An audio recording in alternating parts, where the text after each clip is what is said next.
Hello friends, मैं are के sir. मैं एक बार फिर से तहे दिल से आपका बहुत बहुत स्वागत करता हूं दोस्तों अपने इस यूट्यूब के प्लेटफॉर्म पे जिसका नाम है हिंदी प्रैक्टिस किंग। तो आइए दोस्तों, हर रोज़ की बात ही आज हम लोग हिंदी साहित्य के प्रश्नोत्तरी के साथ प्रस्तुत हो चुके हैं। हिंदी साहित्य में आधुनिक काल के अंतर्गत हम लोग छायावाद के प्रश्नों को देख रहे हैं। आज यह छायावाद का लास्ट वीडियो है।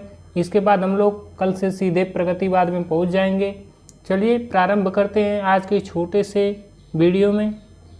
इस प्रश्न के उत्तर के साथ आप लोग बताइए इस प्रश्न का सही जवाब क्या होगा। प्रश्न है, निम्नलिखित पात्रों को संबद्ध काव्य कृतियों के साथ सुमेलित करना है। पात्र एक साइड दिए हैं, दूसरे साइड काव्य कृति दी गई है, उसे मिलान करना है। किस काव्य में कौन पात्र है? तो एक तरफ कर्ण है और दूसरे तरफ हम लोग देखते हैं कि कर्ण किसका पात्र है।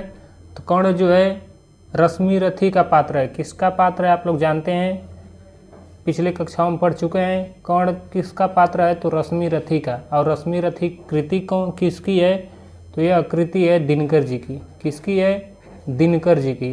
रामधारी सिंह दिनकर की रचना है ये रश्मिरथी, याद रखिएगा।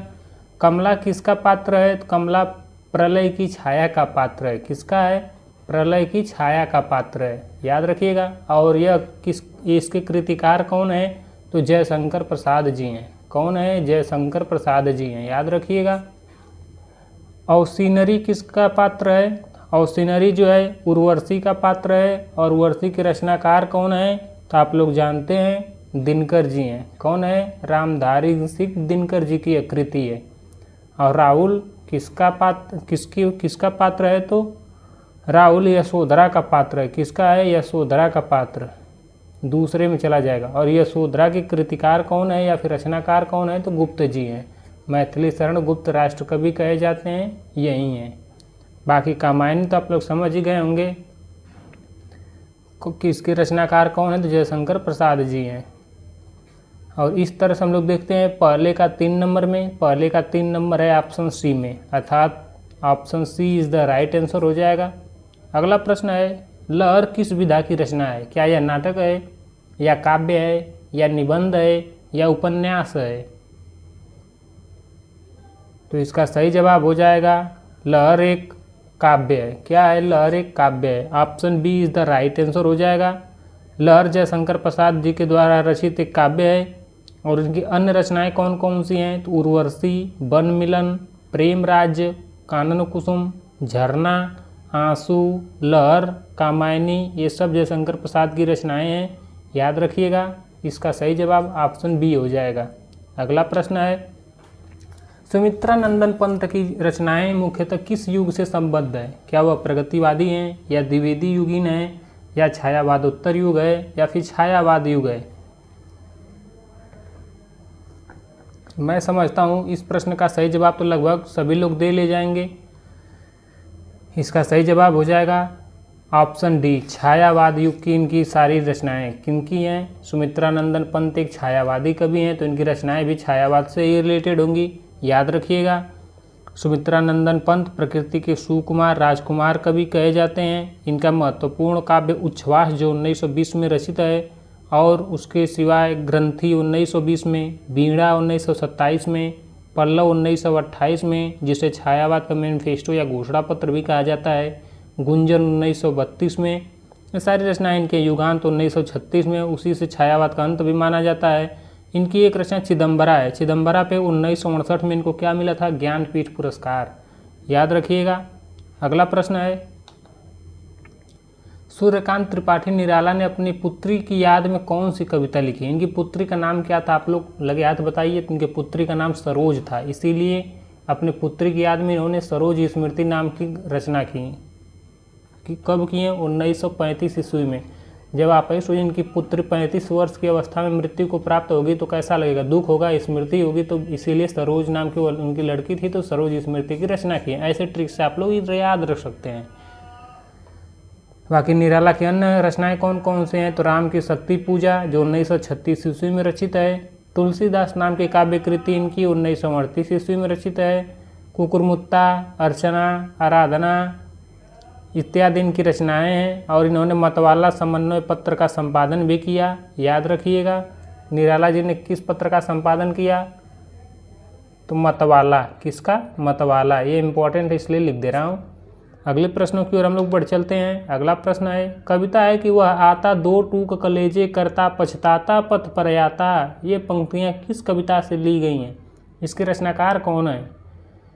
क्या यह मजदूर कविता से ली गई है और उसके रचनाकार पंत जी हैं, या फिर ये भिक्षुक कविता से ली गई है और ये शुक्ल जी, ललित शुक्ल जी हैं, या फिर किसान से ली गई है और इसके रचनाकार केदार जी हैं, या फिर भिक्षुक से ली गई है जिसके रचनाकार सूर्यकांत त्रिपाठी निराला जी हैं? तो आप लोग जानते ही होंगे भिक्षुक, तो आप लोग जानते होंगे। दो ऑप्शन तो ऐसे एलिमिनेट कर देंगे, कुसुम से, किसान से नहीं है और मजदूर से नहीं है, तो यह तो पक्का है कि भिक्षुक से ही है। अब भिक्षुक में भी भिक्षुक के रचनाकार कौन है? तो निराला जी हैं, याद रखिएगा थोड़ा सा। तो निराला जी की काव्य कृति है यानी कविता है। तो इस तरह से ऑप्शन डी इसका सही जवाब हो जाएगा, याद रखिएगा। अगला प्रश्न है, छायावाद की प्रमुख विशेषता क्या है? क्या यथा तथ्य निरूपण है, या संवाद कौशल है, या पलायनवादी प्रवृत्ति है, या फिर प्रकृति का मानवीकरण है? छायावाद का दूसरा नाम रहस्यवाद भी है, मैं आप लोग को बता चुका हूँ। इसी को रहस्यवाद भी कहा जाता है। क्या है? रहस्यवाद भी इसी को कहा जाता है। तो इसका सही जवाब प्रकृति का मानवीकरण हो जाएगा, क्योंकि छायावादी कवि पंत जी हैं और प्रकृति के सौंदर्य के राजकुमार सुकुमार कहे जाने वाले पंत जी जो छायावाद से रिलेटेड हैं, तो छायावाद का मानवीकरण बिल्कुल हो जाएगा। अगला प्रश्न है, जयशंकर प्रसाद की किस कृति का अन्य भाषाओं में भी अनुवाद हुआ है? क्या वह लहर है, या झरना है, या कामायनी है, या स्कंद गुप्त है? तो इसका सही जवाब हो जाएगा option C is the right answer हो जाएगा। कौन सी? कामायनी। वो कौन सी रचना है जो अन्य भाषाओं में भी अनुवाद हुआ है? तो कामायनी हो जाएगा। जो कामायनी महाकाव्य है, इसको छायावाद का कीर्ति स्तंभ भी कहा जाता है। इसको क्या कहा जाता है? छायावाद का कीर्ति स्तंभ भी इसको कहा जाता है, याद रखिएगा। और शांतिप्रिय द्विवेदी ने इसे महाकाव्य को छायावाद का उपनिषद भी कहा है। किसने? कामायनी को छायावाद का उपनिषद भी कहा जाता है। क्या कहा जाता है? छायावाद का उपनिषद। और कौन कहें? तो बिल्कुल शांति ढंग से कहने वाले, शांति को चाहने वाले, शांति के प्रिय कौन हो जाएंगे? शांति प्रिय जी। कौन? शांति प्रिय द्विवेदी, याद रखिएगा। अगला प्रश्न है, निम्नलिखित में से कौन सा रचनाकार छायावाद के 4 स्तंभों में शामिल नहीं है? ऑप्शन जयशंकर प्रसाद, महादेवी वर्मा, मैथिली शरण गुप्त और सुमित्रा नंदन पंत। तो इसका सही जवाब हो जाएगा, कौन हो जाएंगे? गुप्त जी नहीं है। गुप्त जी द्विवेदी युगीन कवि हैं, ना कि छायावादी। ये किस में आते हैं? ये द्विवेदी युग में आते हैं, ना कि छायावाद में। और छायावाद में 4 स्तंभ में जयशंकर प्रसाद शामिल हैं, महादेवी वर्मा शामिल हैं, सुमित्रा नंदन पंत शामिल हैं और इनके साथ साथ निराला जी शामिल हैं। कौन है? निराला जी। निराला जी को छायावाद में महेश कहा जाता है, जयशंकर प्रसाद को छायावाद का ब्रह्मा कहा जाता है और विष्णु कहा जाता है सुमित्रा नंदन पंत को, याद रखिएगा। अगला प्रश्न है, निम्नलिखित विशेषताओं में से कौन सी विशेषता छायावाद की नहीं है? प्रकृति चित्रण बिल्कुल छायावाद की विशेषता है। दार्शनिकता बिल्कुल है। वीर रस की प्रधानता ये तो भाई आदिकाल में मिलती है, यह बात गलत हो जाएगी। यहाँ पे नहीं पूछा है तो यहीं वाला हो जाएगा। प्रेम वर्णन बिल्कुल है, तो option C is the right answer हो जाएगा। और इसमें लगे हाथ एक और ऑप्शन लिख लीजिए, रहस्यवाद भी पाया जाता है। रहस्यवाद, क्योंकि छायावाद का दूसरा नाम ही रहस्यवाद है। अगला प्रश्न है, अणिमा किसकी रचना है? सुमित्रा नंदन पंत की, या फिर बालकृष्ण शर्मा नवीन की, या फिर सूर्यकांत त्रिपाठी निराला की, या फिर महादेवी वर्मा की? तो आप लोग को ज्ञात ही होगा, अणिमा, बेला, परिमल, गीतिका, कुकुरमुत्ता, तुलसीदास, नए पत्ते, आराधना, ये सब किन की रचनाएं हैं? सब निराली रचनाएं हैं। ऑप्शन सी हो जाएगा, सूर्यकांत त्रिपाठी निराला की रचनाएं हैं। अगला प्रश्न है, आचार्य रामचंद्र शुक्ल ने छायावाद के किस कवि को मधुमयी प्रतिभा या फिर जागरूक भावुकता का कवि कहा है? पंत, प्रसाद, निराला या महादेवी वर्मा? कौन कहने वाले हैं? तो आचार्य रामचंद्र शुक्ल कहने वाले हैं। इस प्रश्न का सही जवाब बताइए क्या होगा? इसका सही जवाब हो जाएगा जयशंकर प्रसाद को। मधुमेही प्रतिभा वाले या फिर जागरूक भावुकता वाले कवि कौन है? तो जयशंकर प्रसाद हैं। ऐसा कहने वाले कौन हैं? तो शुक्ल जी हैं, याद रखिएगा। अगला प्रश्न है, कविता है कि चाह नहीं मैं सुरबाला के गहनों में गूथा जाऊं। यह जो है पुष्प की अभिलाषा नामक कविता से ली गई है और इसके रचनाकार कौन है यही पूछा गया है। ऑप्शन ए है बालकृष्ण शर्मा, ऑप्शन बी है माखनलाल चतुर्वेदी, ऑप्शन सी है सिया राम शरण गुप्त या ऑप्शन डी है सुभद्रा कुमारी चौहान। तो इसका सही जवाब हो जाएगा, मुझे मक्खन मत लगाओ भाई, मुझे चाह नहीं है कि मैं सुरबाला के गहनों में ही बस गूथा जाऊं, मैं भगवान के चरणों में भी समर्पित हो सकता हूं। ऐसा करने वाले कौन? Makhanlal Chaturvedi. Option B is the right answer. Makhanlal Chaturvedi की यह कविता है, मक्खन मुझे ना लगाओ कि मैं केवल सुरबाला के ही गहनों में गूथा जाऊँगा, यानी मालाओं में, मैं भगवान के भी मालाओं में गूथा जा सकता हूँ। ऐसे ट्रिक से आप लोग याद रख सकते हैं। बाकी सुभद्रा कुमारी चौहान की एक पंक्ति है, झांसी की रानी कविता भी इन्हीं की है, मैं खूब लड़ी मर्दानी, वो तो झांसी वाली रानी थे, से है ना पंक्ति। अगला प्रश्न है, कौन सा काव्य संग्रह सुमित्रा नंदन पंत का नहीं है? यहाँ पे ध्यान दीजिएगा, नहीं है किनका? पंत जी का। पल्लव, ग्रंथि, गुंजन या अनामिका? तो इसका सही जवाब हो जाएगा अनामिका इनका नहीं है। अगर अनामिका इनका नहीं है तो है किनका? यह सूर्यकांत त्रिपाठी निराला की रचना है, काव्य संग्रह है। इसी के अंतर्गत राम की शक्ति पूजा और बहुत सारी रचनाएं इसमें थीं। अनामिका 2 भागों में प्रकाशित हुई, 1923 में प्रथम संस्करण इसका और 1936 में इसका दूसरा संस्करण प्रकाशित हुआ। दूसरे संस्करण में ही राम की शक्ति पूजा संकलित है। अगला प्रश्न है, इनमें कौन छायावाद का कवि नहीं है? यहाँ पे ध्यान दीजिएगा, नहीं पूछा है। जयशंकर प्रसाद नहीं है, या फिर सुमित्रा नंदन पंत नहीं है, या फिर सूर्यकांत त्रिपाठी निराला नहीं है, या फिर मैथिली शरण गुप्त नहीं है। तो इसका सही जवाब हो जाएगा छायावाद में कौन नहीं शामिल है? तो मैं अभी बताया हूँ, गुप्त जी नहीं शामिल हैं। यह किससे रिलेटेड हैं? यह द्विवेदी युगीन कवि हैं, द्विवेदी युग से रिलेटेड है, याद रखिएगा। और इनको ही राष्ट्र कवि कहा जाता है। राष्ट्र कवि आप लोग लगे याद, बताइए डिप्टी राष्ट्र कवि किसको कहा जाता है? बताइए डिप्टी राष्ट्र कवि किसे कहा जाता है? तो डिप्टी राष्ट्र कवि कहा जाता है दिनकर जी को। किनको? दिनकर जी को कहा जाता है, याद रखिएगा। अगला प्रश्न है,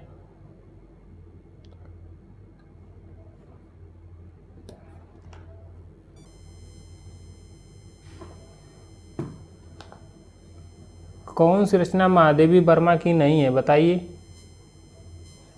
ऑप्शन ए है निहार, दूसरा ऑप्शन है युगांत, तीसरा ऑप्शन है रश्मि, चौथा ऑप्शन है सांद गीत।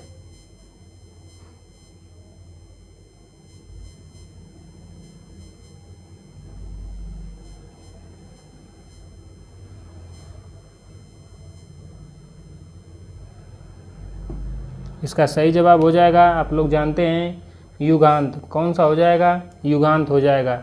युग का अंत यानी किनका है? सुमित्रा नंदन पंत की यह रचना है और इसी से छायावाद का अंत माना जाता है, याद रखिएगा।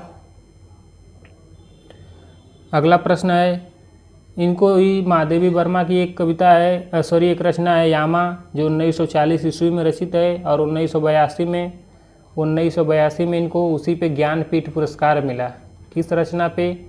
यामा पे, यामा नामक रचना पे। और इसका रचना काल है 1940, यानी 42 साल बाद इनको कौन सा पुरस्कार मिला इस पे? तो ज्ञानपीठ पुरस्कार मिला, याद रखिएगा। अगला प्रश्न है, निराला की किस रचना में प्रबंधात्मकता है? क्या तुलसीदास में है, या फिर सरोज स्मृति में है, या फिर कुकुरमुत्ता में है, या फिर नए पत्ते में है? इसका सही जवाब हो जाएगा option A is the right answer, Tulsidas में है। प्रबंधात्मकता में बताएं, और प्रबंध काव्य किसको कहा जाता है? और कुकुरमुत्ता क्या है? तो यह खंड काव्य है। क्या है? खंड काव्य है। खंड काव्य कौन कौन है? तो खंड का कुकुरमुत्ता भी है, सरोज स्मृति ये भी है, नए पत्ते भी हैं, याद रखिएगा। ये सब क्या है? इनके खंड काव्य हैं। अगला प्रश्न है, निम्नलिखित पंक्तियों की गणना किस काव्य धारा में होती है? पंक्ति है कि मेरे प्रियतम को भाता है तम के पर्दे में आना। क्या यह नई कविता से है, या प्रगतिवाद से है, या रहस्यवाद से है, या फिर प्रयोगवाद से है? तो हम लोग क्या पढ़ रहे हैं? छायावाद। छायावाद को रहस्यवाद भी कहा जाता है, तो ऑप्शन सी इसका राइट आंसर हो जाएगा।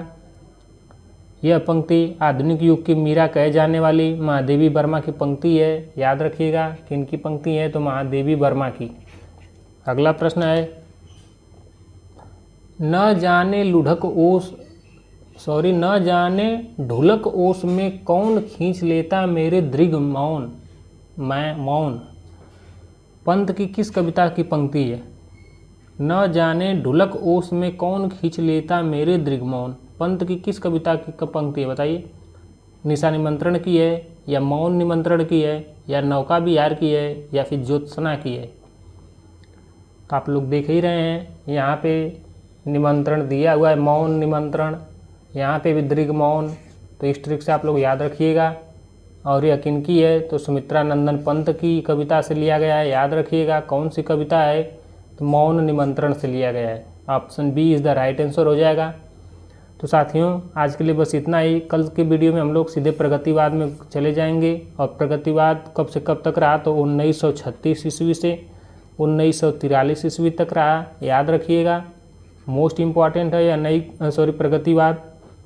तो चलिए साथियों, आज के लिए बस इतना ही। हमें इजाज़त दीजिए। और वीडियो अच्छा लगा हो, हेल्पफुल लगा हो, तो लाइक शेयर एंड सब्सक्राइब करना ना भूलिएगा दोस्तों। साथ बने रहिए। इस परिवार को बड़ा परिवार बनाने में आप लोग का अहम भूमिका होगा। तो चलिए, ज़्यादा वीडियो बड़ा न बन जाए, इसलिए मैं अपनी वाणी को यहीं विराम देता हूँ साथियों। धन्यवाद।